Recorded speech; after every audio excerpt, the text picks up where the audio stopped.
안녕하세요. 하루 필수 말씀 충전 하필큐티 조종환입니다. 오늘 함께 나눌 하나님 말씀은 사사기 9장 1절에서 6절까지 말씀입니다. 여룻바알의 아들 아비멜렉이 세겜에 있는 외가 친척을 찾아가서 그들과 외조부의 온 가족에게 말하였다라고 이야기가 시작이 됩니다. 여룻바알은 이제 우리가 기드온으로 잘 알고 있죠. 기드온인데 바알이 싸우게 만들라. 그래서 결국에 기드온이 승리를 했고 그 기드온으로 말미암아 이 바알의 세력이 이제 끝장난 줄 알았는데 이제 기드온이 죽고 나니까 다시금 바알을 음란하게 섬기게 되었다라고 하는 장면을 우리가 읽었습니다. 그리고 이제 어제 본문에서도 이제 스쳐 지나가듯이 함께 읽어봤지만 이 세겜에 있는 첩으로부터 아비멜렉이라고 하는 아들을 얻어요. 그 아비멜렉이 이제 외가의 친척을 찾아갔다라고 하는 것은 이제 자기의 어머니의 집으로 간 것이고, 그 어머니의 집으로 가서 자기의 이제 세력을 확장하게 되는 것을 우리가 읽게 됩니다.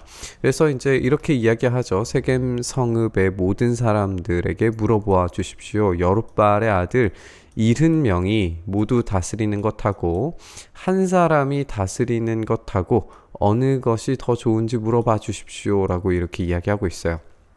우리가 가정적으로 실제로 그랬는지는 우리가 알 수 없지만 가정적으로 생각을 해봤을 때 지금 사람들이 기드온의 집을 이제 그 에봇이 있는 그 집을 섬기는 장면으로 우리가 생각을 해본다면 이스라엘 사람들이 이 70명의 기드온의 아들들로부터 이 다스림을 받았다라고 그렇게 이 장면에서 여룻바알이 이야기하는 것으로 우리가 들을 수가 있습니다. 실제로 그랬는지는 모르겠어요. 왜냐하면 기드온이 자기의 아들들에게 그 왕위와 같은 것들을 주지 않겠다라고 이야기를 했기 때문에 그런 기능을 하지 않았으리라고 생각은 들지만 어쨌든 이들이 70명이 그런 기능을 하려고 뭔가의 움직임이 있었다면 오늘 이 아비멜렉은 먼저 움직이면서 그런 힘을 쟁취하기 위해서 재빠르게 움직이고 있는 모습으로 볼 수가 있습니다. 그래서 이 세겜 자기 어머니의 집으로 가서 세력을 규합하고 나머지 이제 70명의 이 아들들 이복 형제들을 죽이는 장면을 우리가 보게 되는 거죠. 그래서 세겜으로 가서 한 혈육이라는 것을 이제 아주 강조하면서 상기시키고 있는 걸 보게 됩니다. 외가 친척이 그의 부탁대로 세겜 성읍의 모든 사람에게 그가 한 말을 전하게 되니까 그들의 마음이 아비멜렉에게 기울어져서 그는 우리의 혈육이다 라고 말하게 되었습니다. 이 세겜 사람들과 그리고 아비멜렉이 함께 연합하여서 지금 힘을 찾으려고 하는 장면을 우리가 읽게 되는 거죠. 그들이 바알브릿이라고 하는 신전에서 은 70양을 꺼내어서 아비멜렉에 주니 아비멜렉이 그것으로 건달과 불량배를 고용하여 자기를 따르게 하였다. 이제 이 70명의 이복 형제들을 죽이려고 하는 거죠. 이 바알브릿이라고 하는 이 말은 이제 바알이라고 하는 게 신바알을 이야기하는 것도 있고 이제 주인 이런 뜻을 가지고 있기도 하거든요. 그러면 이제 바알이 어떤 신이냐면 브릿 언약이라는 뜻입니다. 이 언약의 주인인 바알 이렇게 해석을 할 수가 있어요. 그러니까 이 장면에서 원래 언약의 주인은 하나님이셔야 되는데 하나님께서 언약의 주인이 아니라 또 다른 신인 이 우상인 바알이 언약의 주인이 되었다라고 하는 것을 우리가 알 수 있게 돼요.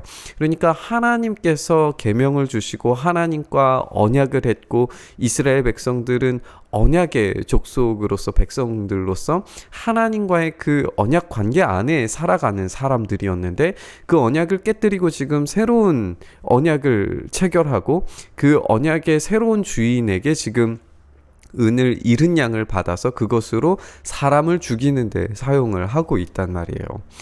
얼마나 이제 끔찍한 도덕적 타락 그리고 영적인 타락 그리고 하나님과의 관계의 깨어짐 이런 것들을 한꺼번에 보여주는 장면입니다.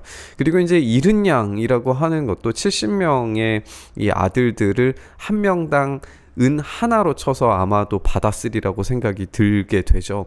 그렇게 굉장히 헐값에 이 사람 목숨을 다루고 그것을 이제 죽이게 되는, 그래서 이 건달과 불량배들을 고용하게 되는 이런 장면을 우리가 읽게 됩니다.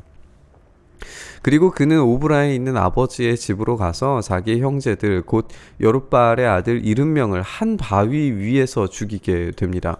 어떻게 이 70명을 모두 모아가지고 거기에서 죽였는지 우리가 알 수는 없지만 어쨌든 여기에서 표현하는 게 한 바위 위에서 지금 죽이게 되는 장면을 우리가 보게 됩니다.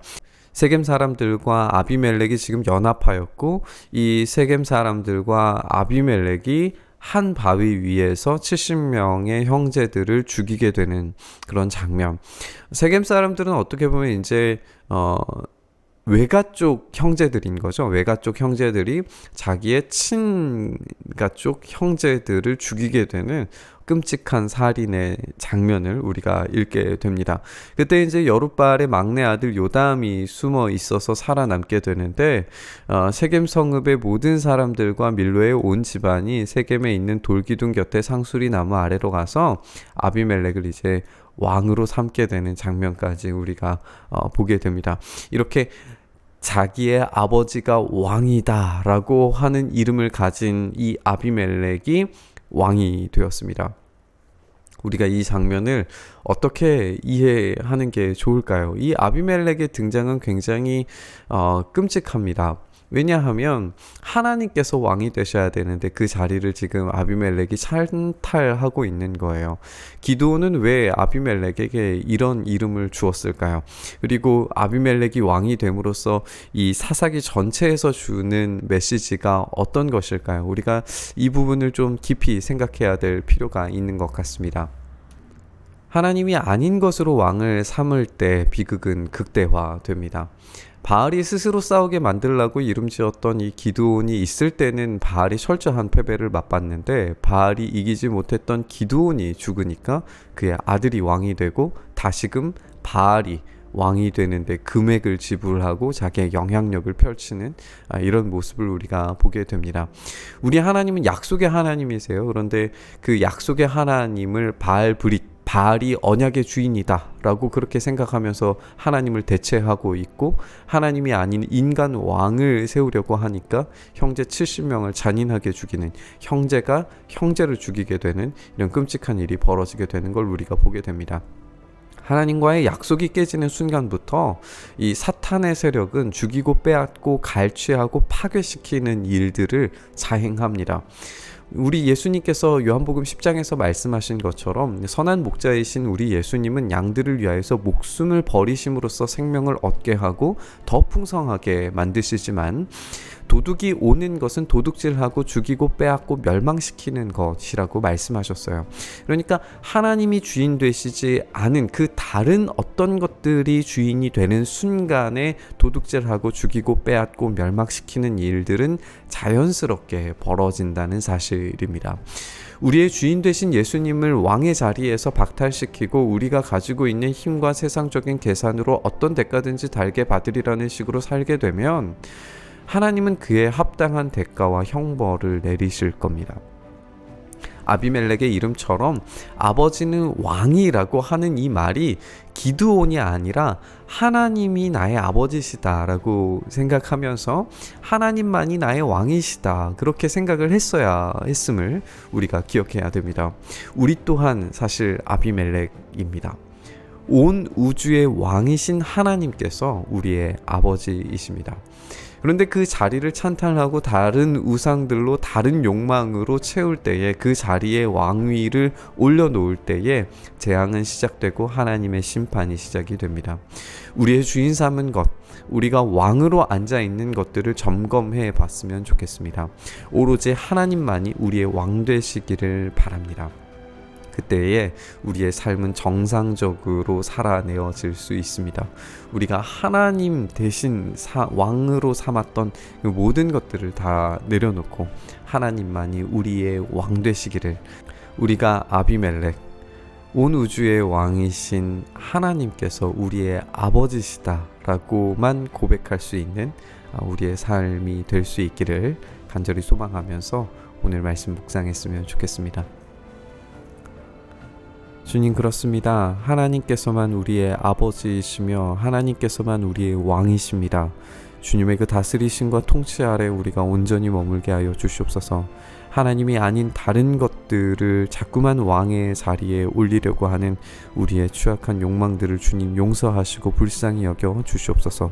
우리가 우리의 주인 삼았던 것들을 내려놓고 하나님만이 우리의 왕 되심을 다시 한번 고백함으로 나아가오니 주여 우리를 긍휼히 여기셔서 우리를 불쌍히 여기셔서 우리의 참된 주인이신 예수 그리스도께서 주시는 생명과 풍성함을 온전히 누리는 우리의 삶 되게 하여 주시옵소서.